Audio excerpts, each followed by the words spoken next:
Ada orang yang bisa sempurna ketika melihat zatnya Allah pada kadang fana, tidak bisa melihat masyaallah. Yang sifatnya aja nggak bisa melihat, yang asma'nya nggak melihat, apalagi yang makhluk. Kemudian dia medun melihat sifatnya. Ada yang tetap bisa melihat zat babi sifat, ada tidak melihat sifat bila zat.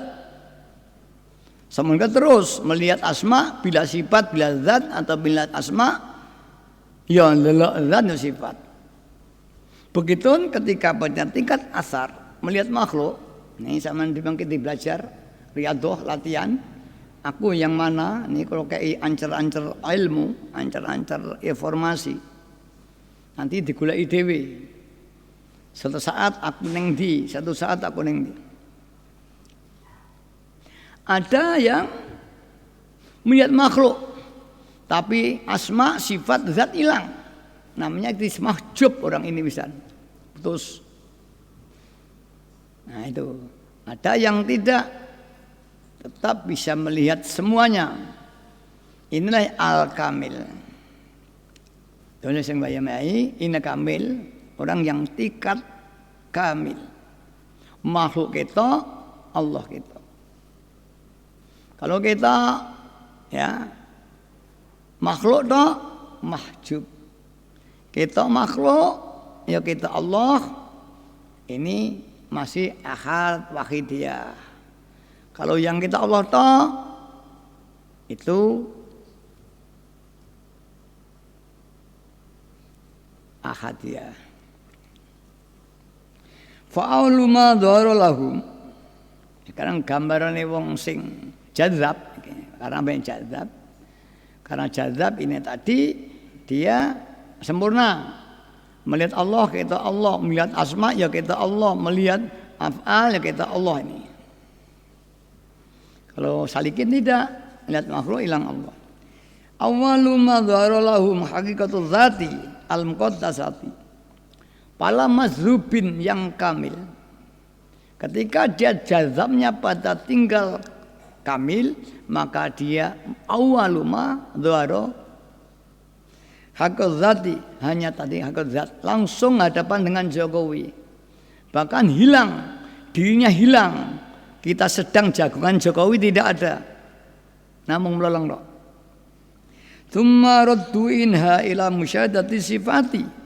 Medun. Tapi ini gak hilang Allahnya, melihat sifat juga melihat Allah tidak lemas. Summa raji'u. Kemudian dikembalikan lagi ila ta'alluqi bil asma. Dia bisa melihat hubungan tergantungnya asma dengan sifat. Karena tidak ada asma tanpa sifat. Kalau orang dijenengi itu bimakom doa wong tuane jenenge diparingi nama Abdullah supaya nanti punya sifat menjadi hamba Allah. Itu namanya makom doa. Maka jenenge anaknya hati-hati. Hakikatul asma itu doa. Nah, jangan sembarang jenenge anaknya. Tsumma anzilu ila syuhudil asari. Lain asma bisa melihat asarul asma makhluk. Orang-orang demikian ini setelah melihat Allah, melihat ini sampai melihat makhluk, maka dia melihat makhluk. Dia berkata, saya tidak melihat benda itu kecuali aku melihat Allah. Jadi begitu. Setelah melihat Allah, melihat sifat, melihat asma,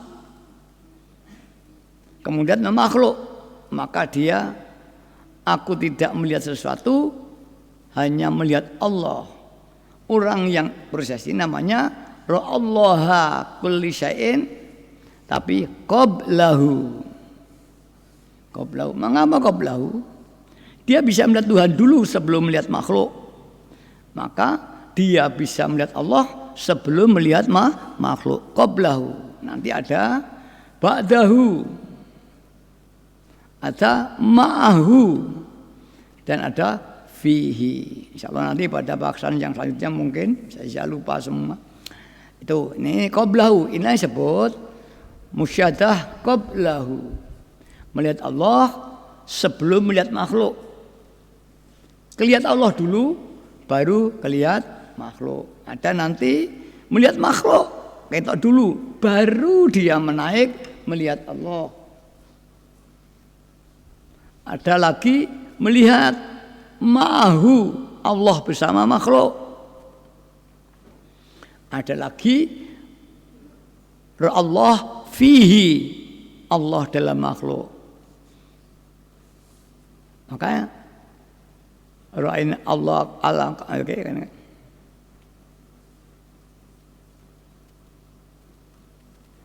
Ya, saya lupa bahasa Arabnya. Melihat makhluk dalam skala binar. Berapa segi itu? Nah, ini sekali lagi dipaham dengan kajian ilmu tasawuf yang mereka telah ngaji kitab Al-Hikam. Bagi mereka yang kebetulan mendengarkan, apalagi belum pernah mengamalkan waidiyah sehingga belum dapat bimbingan, sekali lagi kalau ada masalah yang miskil, karena memang Bapak juga pernah belajar ilmu aqaid, ilmu hakikat atau ilmu iman, imanul am, jika ada yang kurang paham, jangan ditanyakan kepada ghairul ahli atau ulama yang bukan bidangnya. Idza fusidal amri min ghairi ahli fantarusah. Jika menanyakan sesuatu yang bukan bidangnya, apalagi dia hanya kajian ilmiah, sangat membahayakan. Kadang-kadang ilmiah itu bisa menunjukkan si alim, tapi ilmiah itu juga bisa menyesatkan si alim jika kemampuan memahaminya tidak disertai hidayahnya Allah Subhanahu wa ta'ala. Dia hanya dipaham menurut akal dan pikirannya sendiri, tidak didukung dengan taufik dan hidayahnya Allah.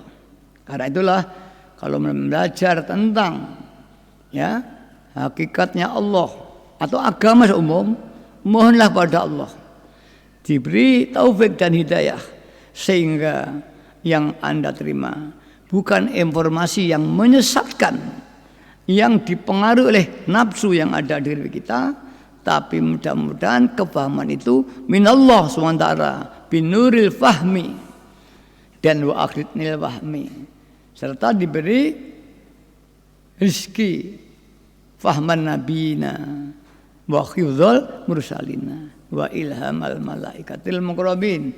Doalah sehingga kita di kecerdasan sehingga hakikatnya ilmu dan kefahaman kita itu bukan dari kajian akal dan pikiran, tapi hidayah minta Allah Subhanahu wa ta'ala dan diberi taufik hingga kita bisa melakukan apa yang diberikan Allah hidayah itu, hingga dengan taufik itu kita bisa lakukan. Maka benar ulama, kalau hidayah atau tidak ada taufik, orang itu hanya melihat, tidak bisa melakukan.